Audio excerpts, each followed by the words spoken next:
Praprajantam Vedam Vaipayada Kakara Jivava Putreti Tanmayataya Tarvo Venustam Sarvabhutam Hridayam Tasmi Navasishtam Manamuvi Sachiputra Sarupam Rupamatasya Rajarupurim Mathurim Kostamatim Radha Kundamadhirivaram Radhika Madhavasam Napto Yasya Prataya Shri Guruntam Tasmi Gurve Gaurachandraya Radhikaya Dadalaya Krishnaya Krishnabhaktaya Tadbhaktaya Namo Namaha Vairagya Bhakti Rasam Prajnaya Payamam Vitsumandam Bam Buddhi Vyapara Dukkha Sanatanam Tam Namastrayami Jai Shri Krishna Chaitanya Prabhu Nityananda Shri Advaita Gadadhar Shivasari Shri Bhavarupaninda Jai Rup Sanatan Bhakta Shri Jiva Bhagavat Gadasana Hare Krishna, Krishna Krishna, Hare Ram, Hare. First of all, I have Sasanga pronouns the lowest speed of our spiritual masters. Love Vishtam Vishnu Bhasya Bhaktivedanta Shri Giri Saima. Love Vishtam Vishnu Bhasya Bhaktivedanta Shri Giri Saima. Entire Palakari Guru Varga. All the three disciplines of the Vaishnavas and Vaishnavas. So, continuing on the second last day of this Christian calendar. What will be the last day? Prabhupada's disappearance.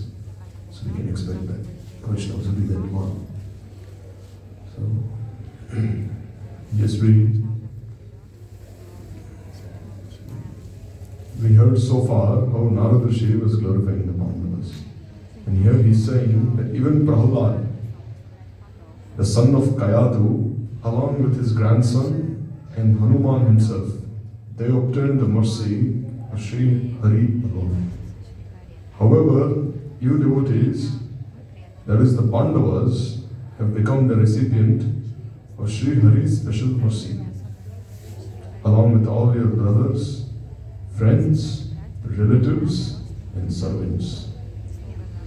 So here Narada Rishi, he is saying that even Prahlad, he only, along with his grandson, he received the mercy of Sri Hari. Only Prahlad and his grandson, no one else. Of course, 21 generations of his forefathers were liberated. And who was Prahlad's grandson? It was Bali Maharaj. And his son was Virochan. Virochan was his son. So in the Upanishads, there is one very nice history about Virochan and Indra. So Virochan and Indra, they were very tired of fighting with each other. Because the Asuras and the Devatas, they're always fighting. And actually, they're like half-brothers. Because their father is Kashyap.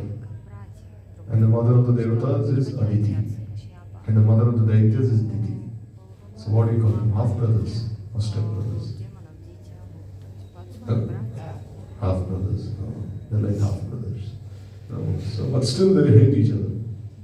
The Daityas and the Devatas. They're always competing with each other. They're trying to do many things. Sometimes the Devatas are victorious and they conquer the demons. Sometimes the demons are victorious and they conquer the Devatas. So then Indra and Virochan, they made a compromise. They said, all right, let's do a compromise and let's go and fall at the feet of Pitamaha Brahma. He said, let's go there and let's go learn. Because Pitamaha Brahma, he is the grandchild of the universe. He is the teacher of Jagadguru. All forms of education, all forms of knowledge have come from him, from Brahma. So let's go there. So then, when they went there, they fell at his feet and they said, Prabhu, you kindly teach us this path of self-realization, how we can be self-realized. So then Brahma, he said, all right, if you want to be self-realized, then you have to follow brahmacharya for 25 years, celibacy. So then they said, all right, and they followed for 25 years. Because being celibate is very helpful for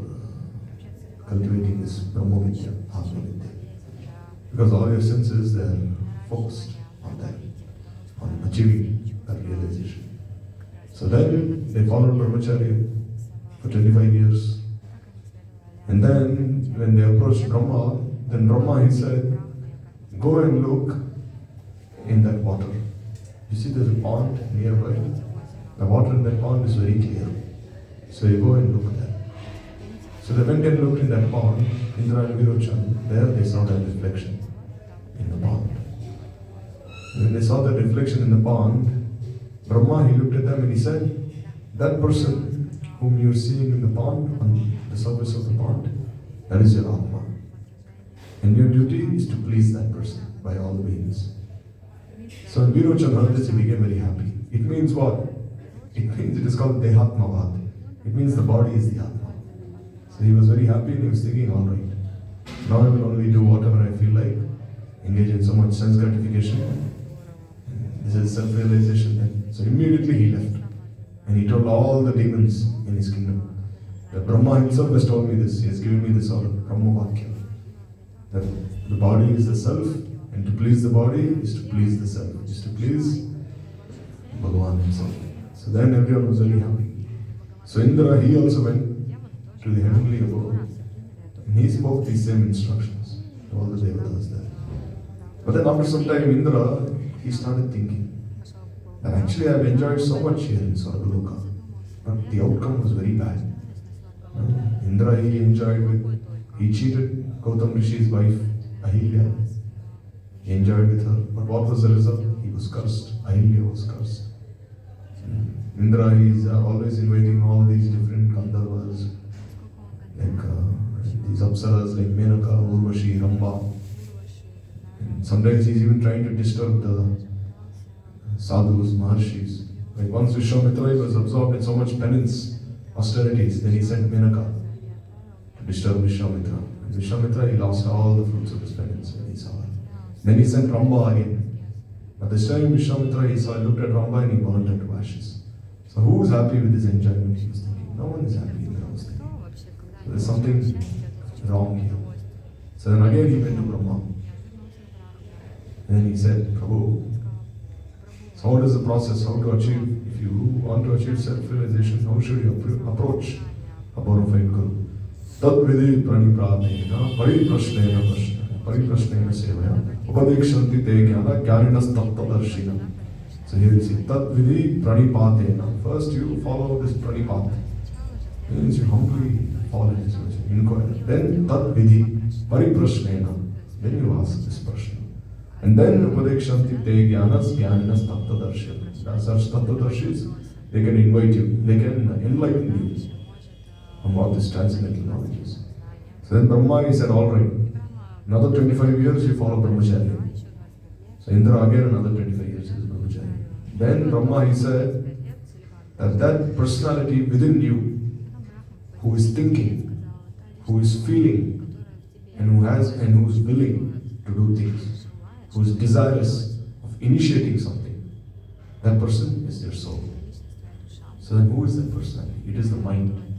No, the mind can think, the mind can feel, the mind can will, the mind can desire. So then Indra, all right, the mind is the soul. When he was happy, he returned. But then again he was thinking something is wrong here. Because the mind itself is actually what? It is Chaitanya Bhas. It is a semblance of consciousness. It is not consciousness in and itself. No. The mind itself is actually, what is the mind doing? It is actually an agent for the soul. Now the soul within us is dormant. It is like sleeping. Supta. So the mind is acting on behalf of the soul. Now the mind has taken control of all the faculties of the soul. So similarly here, Indra was thinking the mind cannot be the soul. So again he returned. Again he told Brahma. And again another 25 years brahmacharya. Because if you want something precious in this life, then you have to follow some austerity. Indra, you can imagine, he's surrounded by so much bhoga. So to abstain from such sense enjoyment is like so much for him. But still he abstained. Another 25 years he followed brahmacharya. Then Brahma told him, that person whom you see in your dreams, that person is your soul. No, sometimes when we're dreaming, we imagine ourselves to be someone. Some days we think we are the king, some days we think we are this, we are that. We're imagining so many kinds of things within our dreams. So that is the soul. Then again Indra was thinking, how is this? How can this be the soul? Because the soul, what are the symptoms of the soul? The symptoms of the soul is that one primary symptom is that cognizance. The soul is always self-aware. It is Anuchaitanya. It is Swaprakash Tattva. Means the soul knows its own self. But here when I'm sleeping and I'm dreaming of someone, and then when I wake up, open my eyes, I see that that person who I've seen in my dreams is only a figment of my imagination. There is only some mental speculation. So this cannot be the soul also. So then finally after 100 years of brahmachari, then Brahma he spoke this Atma Vidya for him. What is this Atma Vidya? Jiver Swarupoi Krishna Nityadas. Krishna Nityadas Shakti Veda Vedana. Mamai Vamsa Jiva Loke Jiva Bhuta Sanatana. This Jiva is what? Is part and parcel of Bhagavan, Sri Hari. Then Indra he was enlightened. Like we see even in the Puranas, there is one more history about Nachiket. These are all Pauranik itihasas, Pauranik histories. Nachiket, when he was with his father was giving all old cows in charity. So then he told his father, why are you giving such useless cows in charity? Please give some nice cows. And his father said, don't argue with me, go away from me. Then again he asked his father, don't do this. You be honest. If you're giving something in charity, give something nice at least. Don't give useless things in charity that which you cannot use. And his father said, you are useless and I'm giving you away in charity. Go away from me. So Nachiket was a very determined boy. Then he left home. His father said, where are you going? He said, oh, you just gave me away in charity to Yam. He said, I'm giving you charity to Yam Maharaj, go away from here. So Nachiket, he said, I'm going to Yam Lok. He gave me charity. He said, no, I was only speaking. He said, no, you spoke it, I'm going. So when he went to Yam Lok, for 3 days he was waiting for Yam Maharaj. Because Yam Maharaj was somewhere else. So then when he returned, Yam Maharaj's wife, she told Yama, oh Prabhu, this boy is waiting, he's been waiting for you for 3 days. So Yam Maharaj, you can imagine, such a ferocious personality. So he looked at this small boy, his heart went in. He said, oh, how did you come here? And he said, my name is Nachiket. My father made this promise, so I'll come here. So he said, all right, you've been waiting for me for 3 days, I'll give you 3 benedictions. What do you see? So the first benediction he said was, you please forgive my father if he's done any sins or offenses. And he said, all right, your father is forgiven. Because normally if you're giving something which is useless in charity, it is a sin. It is very sinful. If you're giving something useless in charity. Give something nice. Like there was one person called Rantidev. Rantidev, what would he do? When farmers would collect these grains, and they would thresh these grains, some grains would fall on the ground. And Rantidev, he would collect those grains, and he would collect little by little, and he would always keep it with him. And then what would he do? That also he wouldn't cook for his own self. Whatever little he had collected, he would feed all the animals. He would feed all the people around. And he would then, whatever was left, he would eat. So once Durvasa Rishi, he came there. And then what did he do? Whatever little Rantidev had said, every time he would appear and he would eat all of that. This happened for 1 month. And Rantidev didn't say anything. Whatever little he had, every time Durvasa would come, reach out and eat it. Then Durvasa said, you're such a tolerant man. You gave so much in charity, and still you never said anything. So I bless you, that you'll always have sufficiency in your life. You'll always be sufficient, self-sufficient. So in this way, Rantidev, he was there, and he was, in this way, a very charitable person. So he asked Yam Maharaj, forgive me, forgive my father. He said, all right. And the second blessing, he said, please teach me how to perform these yagyas.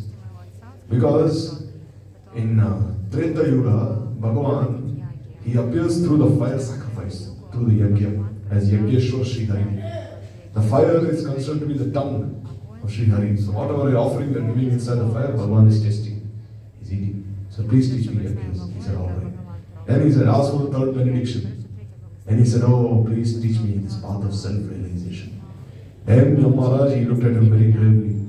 He said, instead of this, I'll give you as much enjoyment as you want. When you're a little more older, I'll give you as many wives as you want. I'll give you a huge kingdom. I'll give you so many things. Don't ask for this. He said, no, I don't want this. Then Yam Maharaj, he spoke this Atma Vidya. So this way, to pursue this path of self-realization, one must be very determined. Utsah, Nischa, Dhairya. See here, utsaha, enthusiasm, nishchayata, determination, dhairya, patience, fortitude. That somehow or other I must achieve it. No. This determination, without this determination, how can one achieve his goal? There is no possibility. No. So in this way, Indra somehow he achieved this process. So here you see Virochan, supposedly he cheated himself by following this path of enjoyment. But actually he also became liberated in the end. Why? Because he was Prahlad's son. No. Because Prahlad was his father and he was the son of Prahlad, he was liberated. Same with Bali Maharaj also. Why was Vamandev so merciful to Bali Maharaj? Like we see when Vamandev bound Bali Maharaj by this Nagpas. Bali Maharaj was bound by the snakes. Then Brahma appeared there, and Prahlad appeared there. He said, Prabhu, what are you doing? He gave everything away to you. He gave his own self. Still you bound him by these snakes. And what did Vamandev tell Prahlad? No. He said that he is mine, I can do whatever I wish. So when he bound him by these snakes, what was he actually doing? He bound him by his own embrace. No, because the snake was Anantashesh, it was like an expansion of Vamandev. So Vamandev was actually embracing him when he bound him by these snakes. It was actually his own self who was embracing him. So in this way we say, Bali, how much mercy he received? Because he was Prahlad's grandson. No? And he was always protected by Vamandev. Always, at all times. Once Ravan, he came to Bali Maharaj and he said, I need gold from you. I need gold. So he said, why? Because he said, I want to bribe all the Kshatriyas on this planet in this war against Ram. I want to give them as much gold as I want. And Bali Maharaj, he said, all right, come here. And he said, you see that huge mountain there? Of gold, you can take that mountain of gold. Very beautiful. So then Ravan, he tried lifting that mountain. But then what happened? Again, the mountain started crushing down on his fingers. Then he started shouting, oh, I cannot. Then somehow Bali pulled him back. Then Bali Maharaj, he told Ravan, you know what this mountain of gold is? You know what this is? This is the earring of Hiranyakashipu. When Hiranyakashipu was fighting in Narsingadev punched him on the face and the earring came here all the way to Sutal Lok.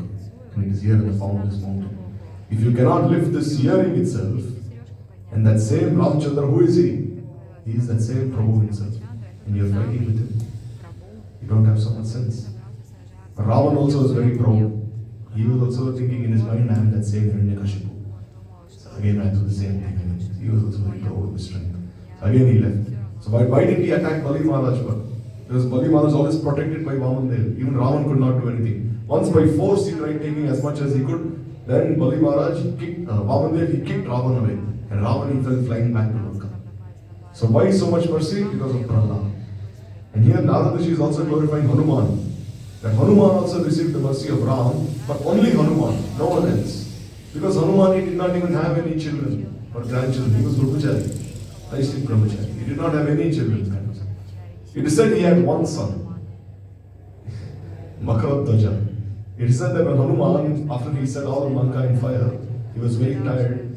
So one drop of his sweat fell inside the ocean and this baby was one drop of his sweat. So when Hanuman, this Ahiravan, the younger brother of Ravan, kidnapped Ram and Lakshman and took them away. And Hanuman, when he went to save Ram and Lakshman, then he saw a monkey standing in front of him. And Hanuman was very astonished because the monkey looked exactly like him. So then Hanuman and him started fighting, and then Hanuman was saying, who is this monkey? Very powerful monkey. Then he said, who are you? And he said, I'm your son. Who are you, my son? Never had any wife in my entire life. And he said, oh, this is the history. One drop fell there. But still, that also not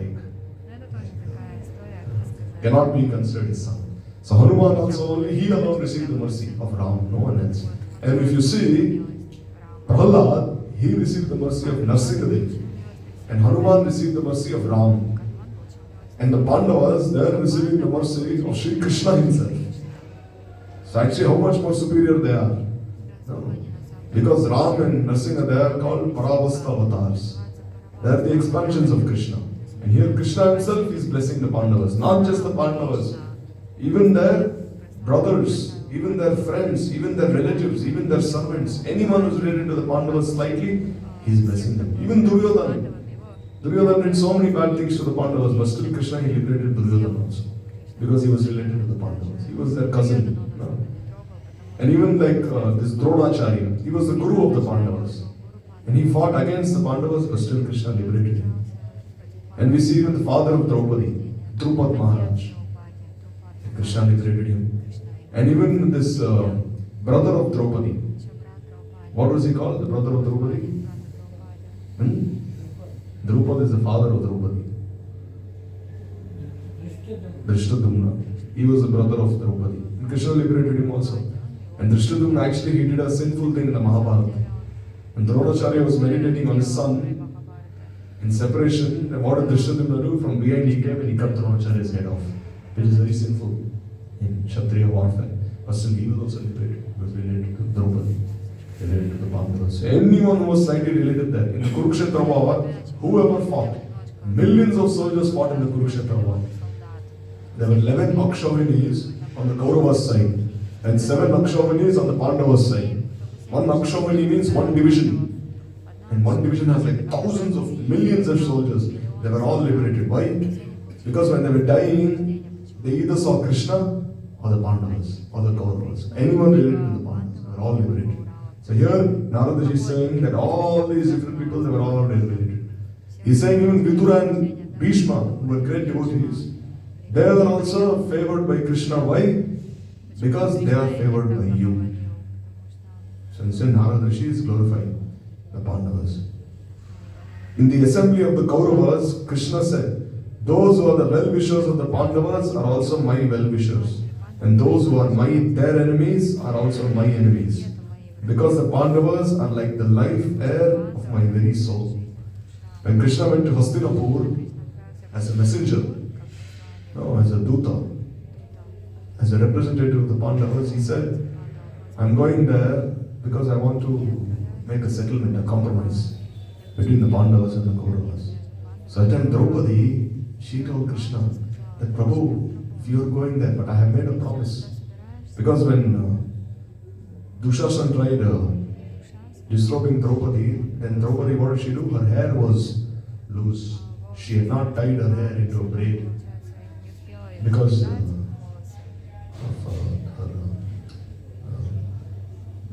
she was in a condition. No, so her hair was a little loose. And so then she said, I will only tie my hair into a braid unless and until my hair is washed with Dushasana's blood.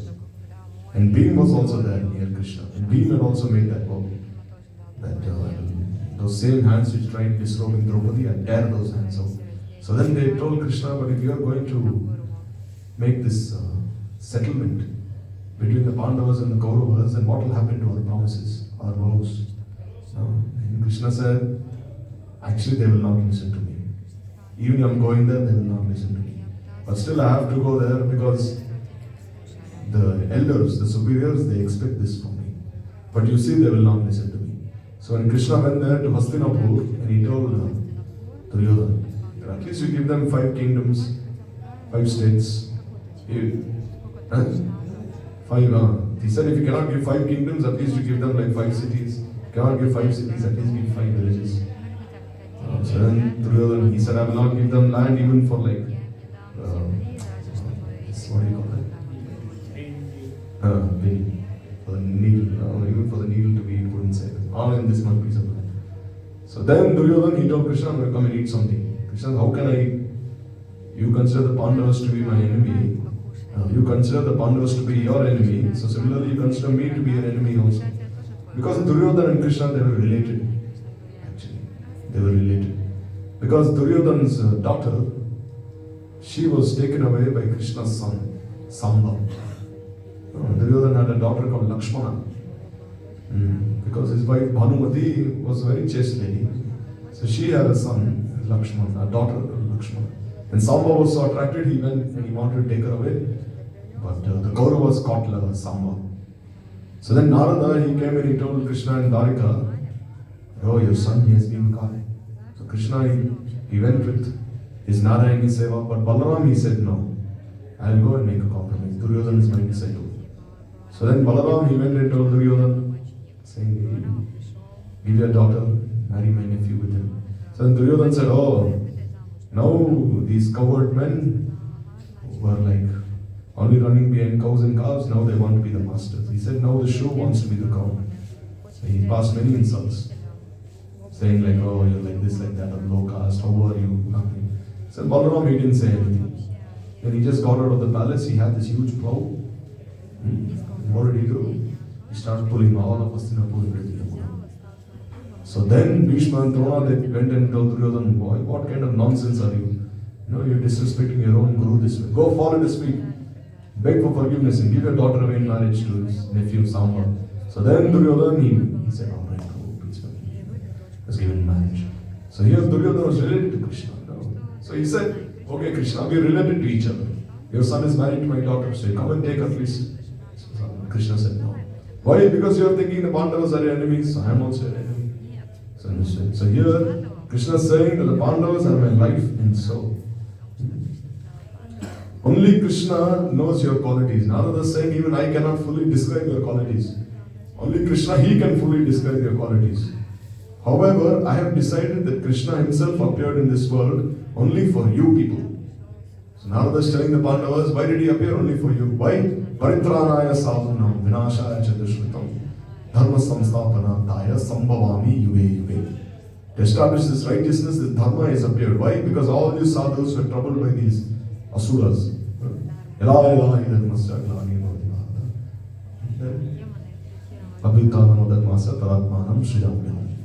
they said, so he came there and then Narada is saying only for you he came.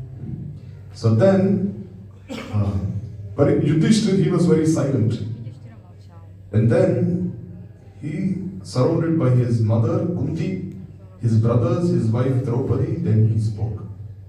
He said, oh Narada, you are the crown jewel of expert speakers. Vavaduk Shirodharya. So Vavaduk means one who is a very eloquent speaker, very expert, very clever. So Narada, we know you're a very expert speaker. We could never decide for sure about what special mercy Krishna has bestowed upon us. You are telling us that Krishna loves us so much that he has descended to this world only for our sake. But we still cannot decide in which way he has favored us. How has he favored us? You tell us, how has he favored us? After seeing all our calamities, it appears as if the strong faith of people towards serving Krishna with devotion will be spoiled. Yudhishthira is saying, we have been through so much in our lives, so many tragedies. We lost our father at a very young age. And then we were almost burnt in that house of lac. Bhim was almost killed. Once Bhim, he was with Duryodhana, and Duryodhana, he gave him some cake mixed with poison. And Bhim, he ate that poison, he fell unconscious. And Duryodhana and his friends, they took Bhim and threw him inside the river. And Bhim, he went floating all the way to Nagalok. And all the snakes there, they looked at Bhim and they thought, he's very nice, very juicy. So they tried fighting him. And all that poison they removed out. It was like an antidote. And then they themselves became unconscious, then the snakes. And then again Bhim, somehow he came back. So he's saying, my own brother, he tried killing him so many times. Bhim, these, all this. So when people see how we are suffering, I gambled my brothers away, I gambled my wife away, I gambled my kingdom away. I almost made my wife naked. We lost our kingdom, we went to the forest in exile 13 years. So if people see all of this, why will they want to be devotees of Krishna? They will not want to be. No. Even though sometimes people have this misconception. They'd rather be devotees of Lord Shiva or Ganesh, but not Krishna. Because Krishna is always putting his devotees through so many trials and tribulations. But you never see the devotees of Shiva experiencing all those difficulties. So he's saying, why is he doing this? Just as animals without food and fish, without water cannot sustain their life, similarly without Krishna we cannot maintain our life. Shri Krishna is our very life. Therefore we are sustaining our life through him alone. So here Yudhishthira is saying Krishna has left us now. He has returned to Dwaraka. But still somehow we are maintaining our lives. How? Because he is the very life of our lives. We cannot bear separation from him, but still somehow we maintain our lives. Therefore, on the excuse of completing the Rajasuya Yajna, I prayed to the lotus feet of Krishna. Oh Prabhu, you should set some light upon the devotion of your devotees and non-devotees.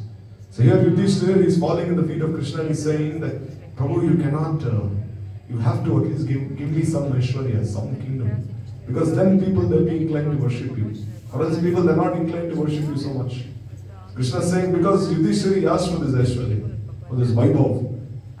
Krishna said, what kind of benediction are you asking from me? He said, I have to ask. I'm bound to ask this benediction from you. That you give me as much Aishwarya as I desire. Then people will think about becoming your devotees. Or else they will not.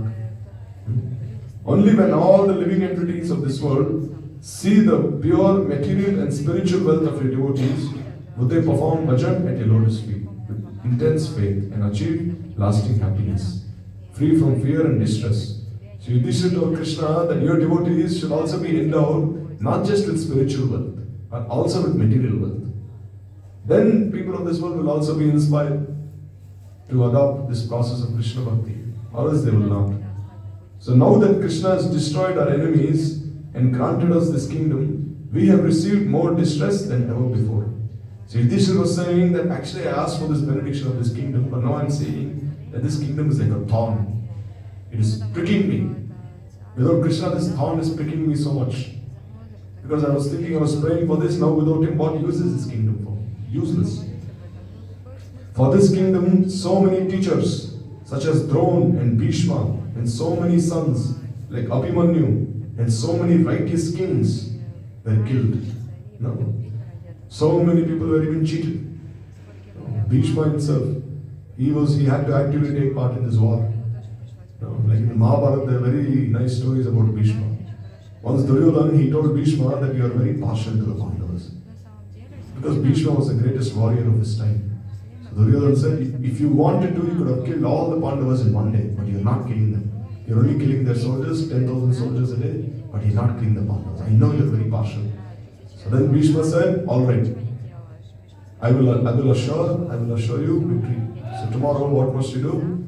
You bring your wife with you and I will bless your wife. And Duryodhana said, all right. So then the next day, Duryodhana, he told his wife, Bhanumati, let's go, you accompany me, we'll go see Pitamaha Bhishma. He will bless you with his benediction. Akhanda Saubhagyavati.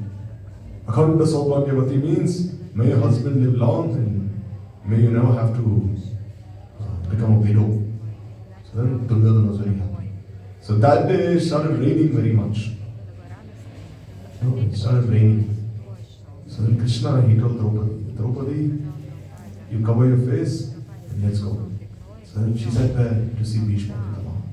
So then Draupadi, she covered her face with a veil and she entered inside this camp where Bhishma was staying. And as soon as Bhishma saw her, he said, Akhanda Saubhagyavati. Akhanda Saubhagyavati Bhava. May your matrimonial relationship with your husband be always unbroken. So then Draupadi was very happy. And then Draupadi was smiling. Then Bhishma looked and he saw that something is wrong here. Then Draupadi removed her veil and he said, oh Draupadi, you are here. I thought Duryodhana's wife was supposed to be here. So then they said Duryodhana was cheated. And again Duryodhana, in another history of the Mahabharata, he told 5 arrows, yes. This Swami Maharaj, he speaks this story, the 5 arrows story. And Gurudev, he speaks this story. So they're complementing each other. So Swami Maharaj, he also speaks this story that when Duryodhana was in the forest, when the Pandavas were in the forest, Duryodhana, he took Karna and all of them, and he started enjoying in front of the Pandavas, purposely. He started drinking so much wine, he was dancing with many women there, and he was enjoying in front of the Pandavas, saying, oh, look at all of you. All of you lost everything, look at me, how I'm enjoying your wealth. So there were some yakshas there. Yakshas means some like heavenly, celestial beings. So among them there was a very beautiful yaksha, one lady. So Duryodhana, he wanted that lady for himself. So he wanted to catch her. But then she started shouting and all the yakshas came and they bound Duryodhana. And they defeated Karna also. Karna was very intoxicated. He could also not fight, so they defeated Karna and they bound Duryodhana.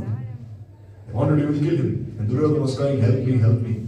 So then Yudhishthira, he told Bhim, Bhim, go and help your brother. Bhim said, why should I help my brother? They're doing that which I myself should have done. I'm not going there, he said. So then Yudhishthira, he told Arjuna, Arjuna, go there. Know that they're all our brothers. We're 105 brothers. No, don't think they're separate from us. Go Arjuna, help. So Arjuna, he fought with the Yakshas and he rescued Duryodhana. So then Duryodhana was very angry, saying, oh, my life was saved by Arjuna. But then he gave a benediction to Arjuna. That Arjun, whenever you feel, you can ask any benediction from me because you saved my life. So then, again, Duryodhana, he went to Bhishma and he said, that why are you not killing the Pandavas? So then Bhishma said, all right, I'll kill them tomorrow. I have 5 arrows for them. See here, 1, 2, 3, 4, 5. 1 arrow each for the Pandavas. And Duryodhana said, all right, very good. But then he said, you have to give me these arrows. I don't trust you, he said. Because you might change your mind and you might not kill them. Bhishma said, all right, take them away. So then Duryodhana very happily collected all those arrows, ran to his camp and hid them there, saying, tomorrow I'll give you. So that very night, then Krishna, he reminded Arjuna of that promise that Duryodhana had made to him. So he said, go now to Duryodhana and approach him. So then Arjuna went that night and he told Duryodhana, remember that day? You gave me this benediction. You give me anything I asked for. He said, yes. He said, give me those 5 arrows. He said, all right, take them away. Again he was cheated. So we see here, he tried coercing Bhishma to kill the Pandavas so many times, but still, what could Bhishma do? Nothing. In Bengali, there is one saying, Marike Krishna, Rakeke Krishna, Marike. For one whom Krishna himself is protecting, what can people do? They can't do anything to that person whom Krishna is personally protecting. And for one whom Krishna is not protecting, whom Krishna desires that he die, then even if the entire world will protect that person, they cannot do it. Krishna desires that he must die. So here, Yudhishthira is saying that Drona, Bhishma, my own son Abhimanyu, so many kings were killed. In fact, the association of Bhagavan's devotees is more revered than our own life. On the other hand, due to separation of those very devotees in this world, we cannot get a moment of happiness. So Yudhishthira is saying, here I am surrounded by so much vaibhav, opulence. Where is Sadhu Sangha here? There are no devotees here. They only come and go. Yudhishthira is telling Narada that you come and go, you stay here for some time and you leave. Vyasadeva comes here for some time and he leaves. Vidura, he comes here for some time and he leaves. They don't stay here with us. So what use is this kingdom for us? The bliss of seeing the indescribable lotus face of Sri Krishna has vanished for such a long time that only sometimes when such yagyas as the Ashwamedha performed do we obtain that happiness. Therefore, this is indeed a cause for great distress. So Yudhishthira is saying only when we have Ashwamedha yagyas in our kingdom, we invite Krishna from Dwaraka. The Prabhu, please come. Then Krishna, he comes from Dwaraka and he attends this yagya. Only at that time do we have that good fortune of having his darshan. And at other times, we cannot have his darshan. At this time, Krishna, while residing in Dwaraka, is giving so much happiness to his dear brothers and the Yadavas who are so devoted to him. Oh Narada, sometimes you see Krishna performing such work for us as being our messenger, charioteer or other activities. Indeed, all these activities are simply to remove the unwanted burden from this earth and for the protection of Dharma by destroying sin. Because Narada was telling the Pandavas that Krishna has become your tuta, your messenger, he is your servant, he is your friend. This, that. So Yudhishthira is saying, alright, what you are saying is true, but what is Krishna's purpose? What is Krishna's intent in becoming our tuta, in becoming our messenger? Why? He only wants to kill the demons and he wants to use us as instruments. We are only instruments in his hands. No, like if you see a snake somewhere and you take a stick to kill that snake, then what is the instrument? That is you see ultimately that man, he is killing that snake, but only that stick is used as an instrument to kill that snake, as a tool. So we are like tools in the hands of Krishna. So how are we glorious, like how you claim we are? Then Bhimsen, he began to laugh very loudly. Then he said, oh Narada, I know who you are. You are the servant of Krishna. So he's saying that Narada, you have learned how to be crooked and clever from Krishna himself. Because Krishna himself is so crooked and so clever, you are also very crooked and very clever. The pastimes of Krishna are as deep and difficult to understand as the ocean. He is the source of the illusory potency, Maya. And he is the teacher of clever persons. Therefore, where would the expertise of his speech not show their effect? We know everything. We do not believe all these words. So Bhimsen is saying, we've been with Krishna so long that we know what is his intention. And since you're his devotee, you imbibe those qualities of his. You're also very clever in your speech. So don't try to cheat us. So then Arjuna, who is Krishna's friend and who's more dear than life, began to speak while breathing very heavily and with a troubled heart. So Arjuna now, when he heard Narada glorifying the Pandavas, he was very troubled in his heart. And he was breathing very sadly, very gravely. And then he said, "O Narada, Devarshi Narada, is not the mercy of our dearmost Krishna upon us the reason for our distress? All the weapons that the dutifully engaged yet dry Jnani grandfather Bhishma attacked me were capable of piercing my invincible shield and ripping my heart to pieces. Nevertheless, Chakrapani Krishna took all those weapons on his beautiful divine limbs for my protection." Because Bhishma had made a promise. Krishna had promised that he'll never use weapons in the Mahabharata war. This was his promise. But Bhishma said, if I am the son of Shantanu, then I'll make Krishna break this promise. He'll never use weapons. So Bhishma fought very ferociously with Arjuna, cutting all of Arjuna's weapons into pieces. Jiva Goswami says in his commentary that actually some asuric bhav entered inside Bhishma, some demoniac nature entered inside him. That's why he was like fighting so ferociously. And even he was cutting part of Krishna's limbs also. Some blood was seen, some spots of blood on his body. So then Arjuna was thinking, how can even Bhishma release these arrows on Krishna? Why? Because he's saying here that Bhishma is a dry Jnani Bhakta. Jnani Bhakta is who? Jnani Bhakta is one who has knowledge of Krishna's opulence. Bhishma was thinking, who is Krishna? He is Parabrahma. He is Bhagavan himself. So even if I shoot as many arrows as I want at him, ultimately nothing will happen to him. This is only a play of his. This is only a leela of his. So he continuously kept shooting arrows.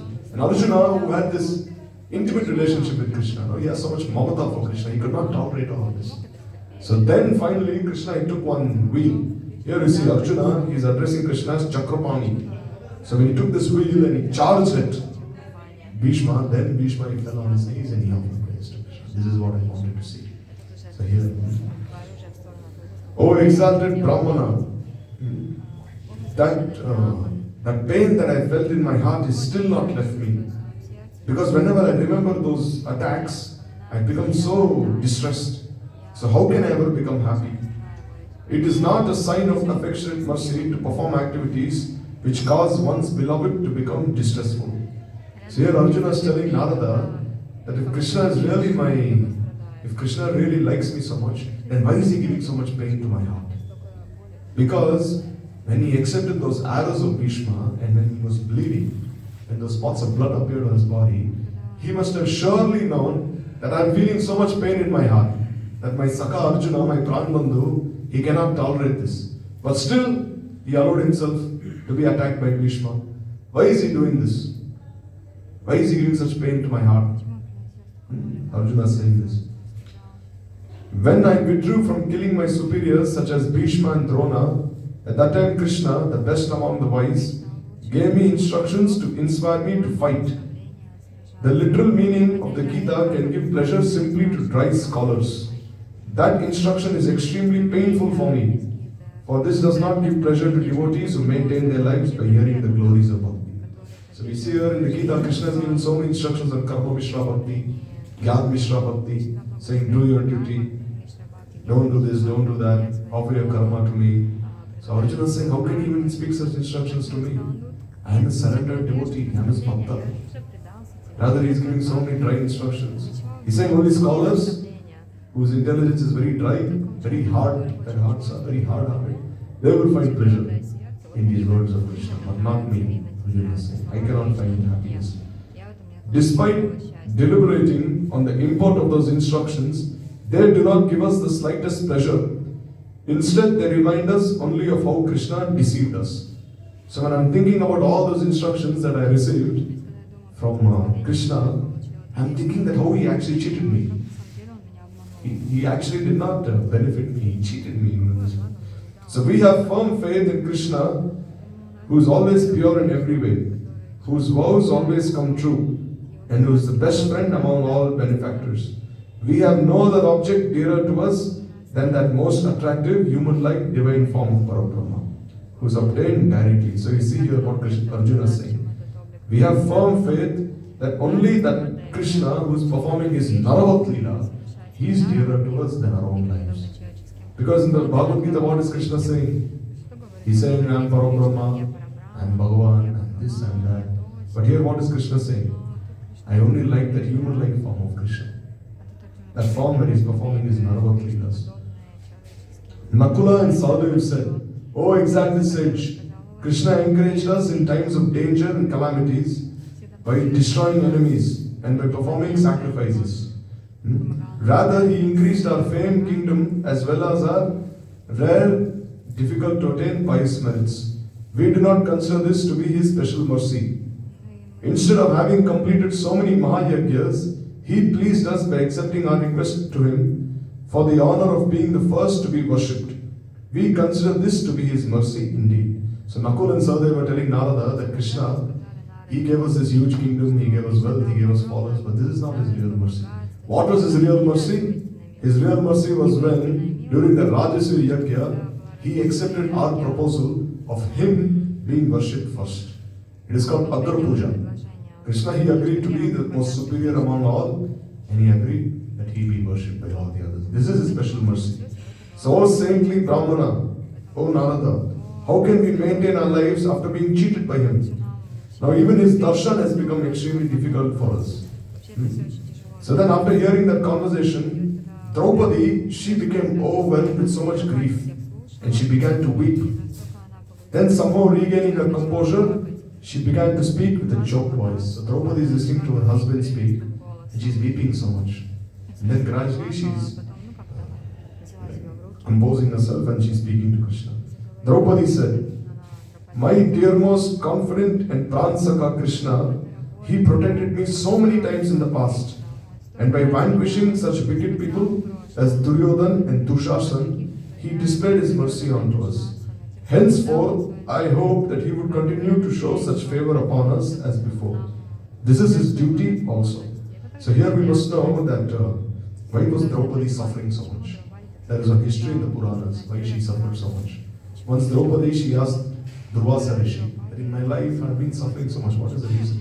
So Durvasa said, because in your previous life, when Adhik Mas came, Purushottam Vrat, you did not observe that Purushottam Vrat. You neglected that Purushottam Mas. That's why you are suffering so much. This is Bhaktivedanta Thakur is mentioning. But still she is an eternal associate of Krishna. But still she is saying.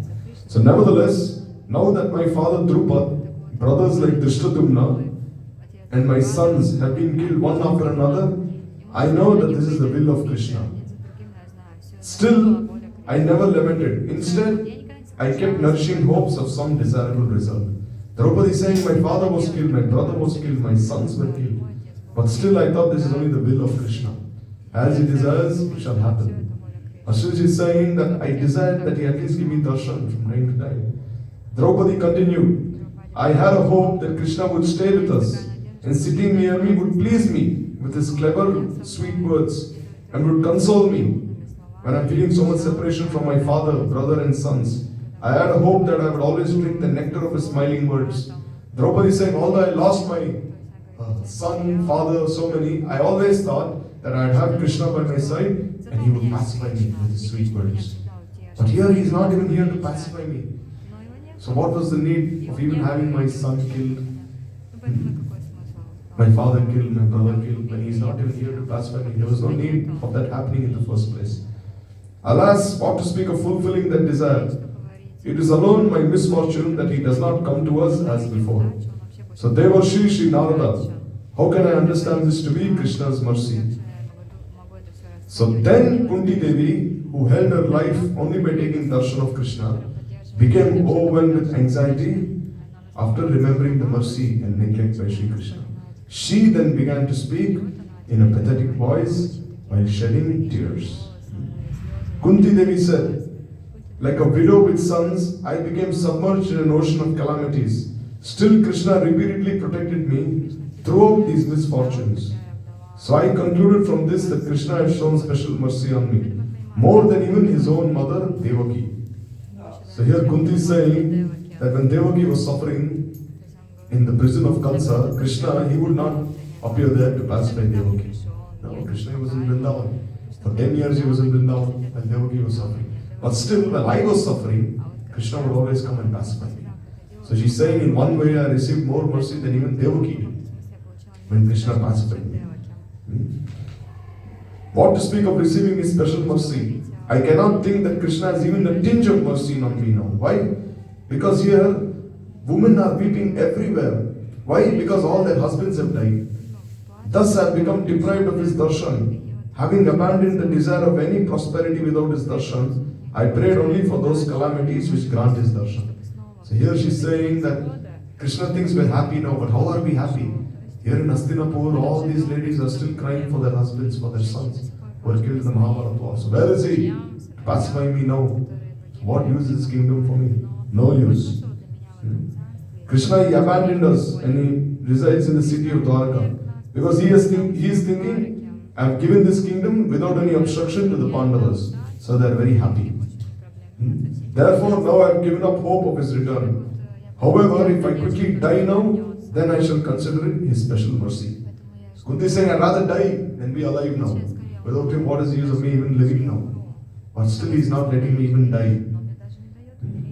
I have taken shelter of hope, thinking Krishna will be merciful to us. But now that I am seeing how he is so strongly devoted to the Yadavas, that hope has also been shattered. Therefore, O Bhagavan Sri Narada, approach the Yadavas, because they are the object of Krishna's greatest mercy. And they are always absorbed in this ocean of unparalleled ecstasy. You know the glories of the Yadavas as well. How can I possibly describe them? So then, Parikshit is saying, Oh mother, you are also the wife of Krishna's sister's son. Therefore, you are also so fortunate. Because who was Uttara? She was the wife of Abhimanyu. And who was Abhimanyu? The son of Subhadra. And who was Subhadra? She was part of the Yadava family. So Parikshit is saying that, oh mother, you are also from that same family. So following this, Devarshi Narada, he left exactly at that moment for the city of Dwaraka. And then upon very quickly reaching the city of Dwaraka, he repeatedly offered pranams, falling like a stick. And then from far he saw the most fortunate Yadavas. So we'll stop here. Hear the time and read from the Bhaktivedanta about how fortunate these Yadavas are. Because they are like the kinsmen of Krishna, more than even the Pandavas. So this way we say that Sanatana Goswami is giving this gradation of these devotees, one after another, one after another. This was Gurudev's theme during his preaching. In the West, in India, in the East, anywhere. So as we go deeper and deeper into the purpose of this book, we realize these valuable gems, these priceless gems that Sanatana Goswami is giving to us. One after another, one after another. Now, see, Samadhi is right here, barely 10 minutes away from here. How are we going there at least time to time, offering pranams? Maharaj, he goes there every day. Sanatana Goswami is Samadhi. Every day he goes there, he goes to all the Samadhis, praying them. Samadhi means what? Samdhi. That is the place where they have achieved this equal status as their worshipable deity, as their worshipable Ishta. So we'll stop here. Tomorrow is disappearance of Prabhupada, who will be here. So we'll prepare ourselves for that tithi and hope that what Prabhupada has come to give to this world, we can at least invite a little. Shri Sanatana Goswami Pad ki jai, Brihad Bhagavatamrit ki jai, Shri Radha Madan Mohan Dev ki jai, Pancha Pandav ki jai, Kunti Devi ki jai, Guruji Maharaj ki jai, Pavan Gurudev ki jai, Sabarshad Shri Prabhupada ki jai, Rupada Kali Gurvarga ki jai, Hamd Kali Darshan ki jai, Samay Shri Radha Devi Vidai Gaur Primanande Devi, Pancha Kalpataru Pisha Kripasya Devacha, Paditanam Pavanebhyo Vaishnavebhyo